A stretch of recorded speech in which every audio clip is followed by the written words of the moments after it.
الحمد لله رب العالمين، ولا عدوان إلا على الظالمين. الحمد لله الواحد الأحد الفرد الصمد الذي لم يلد ولم يولد ولم يكن له كفوا أحد.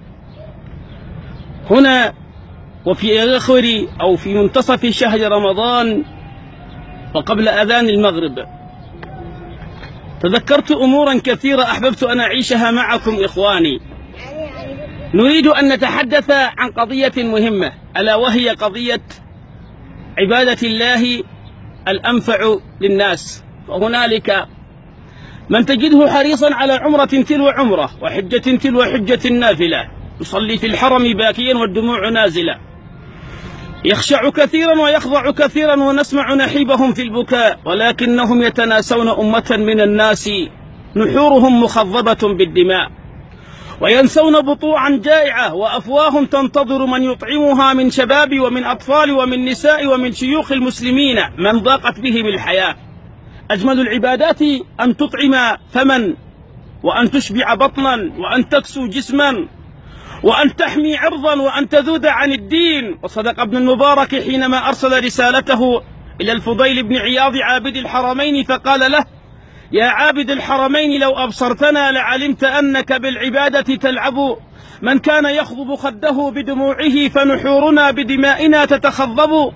نحن اليوم نريد عبادة المرحلة، والله لو أنفق كل واحد في الحرم ريالا واحدا فقط وأعطيت لإخواننا المقاومين المرابطين على تخوم الفلوجة، ولإخواننا في حلب وأدلب، ولإخواننا في تعز، والله لصددنا الباطل بأكمله ولاسترجعنا فلسطين بأموال النوافل فقط، والجهاد فريضة، فلما ننفق أموالنا في نوافل وننسى فريضة؟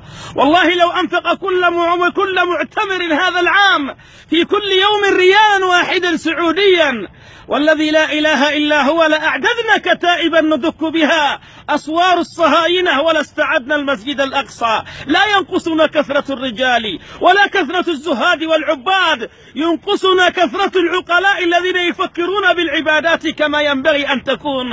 أتبكي وحولك من يبكي من الألم؟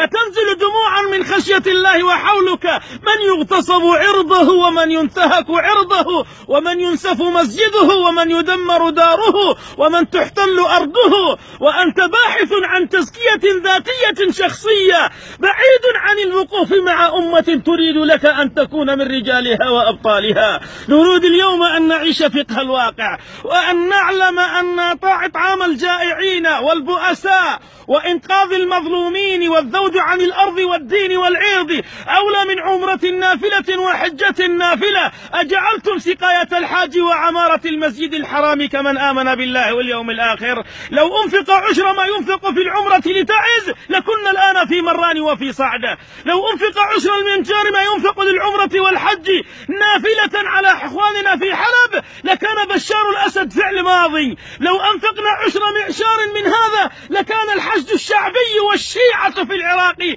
تحت أقدامنا. أتريدين سنة ونحن من يخالفها؟ أنعتني بالسنة وننسى الفريضة؟ متى تستيقظ أمة الإسلام وتعيش العبادة كما يريدها رب العباد؟ ذقنا ضرعا بأولئك، والله لا ينقصنا كثرة البكائين. كثيرا ما نسمع من يبكي وعلى أصوات السديس قال صليت، وخلف الشيخ ماهر صليت.